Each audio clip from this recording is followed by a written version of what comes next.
So here we are with the latest stage of the build. We've got it's the lower crankcase. It's been all put back together, so I've got the tensioner there, I've got the gearbox all back together, I've got a new bearing in here. I've also cleaned up all the gears, reassembled the selector shaft. I haven't put the bearing on this side yet. I'll wait until I've actually got everything put together first of all.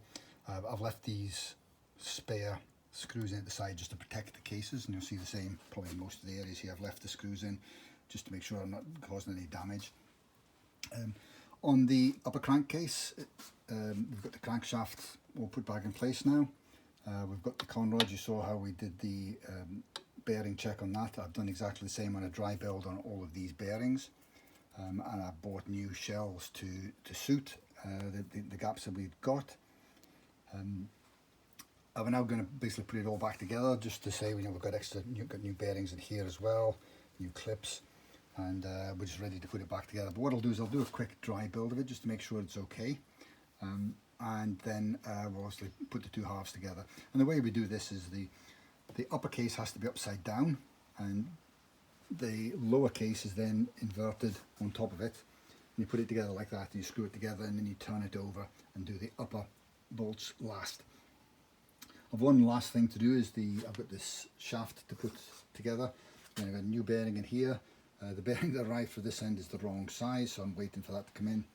But I just wanted to show you one of the things that I've found is quite common when we're putting these things together that's wrong, is we have a little brass bush that fits between the spline and the gear, and quite often these things will be put in where that hole doesn't line up with that one. Some people put in like that, and so therefore you don't get the flow of oil from the shaft into the bearing itself. So you need to make sure that when you put these together they're lined up like that, and then you can put the gear on the top of that, comme ça, just like that. So I'm just waiting for this bearing to come along, and I'll be able to put that together. I'll put that shaft into here, secure it with the fork here, and we'll be able to then put the whole thing all together. And I'll put it into here.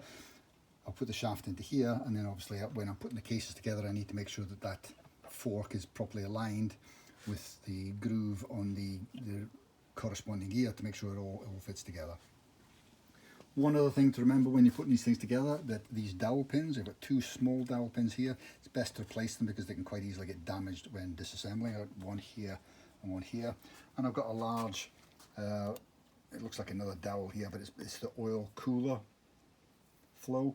I need to obviously replace that and the O-ring seal around here, and they're the things that you need to make sure you've got in there before you actually put it together. What I tend to do is I tend to leave them out when I'm dry building to start off with, and then I'm ready to put it all together for the last time. I then put these in, but don't forget them, it's very important. And that's where we are for today.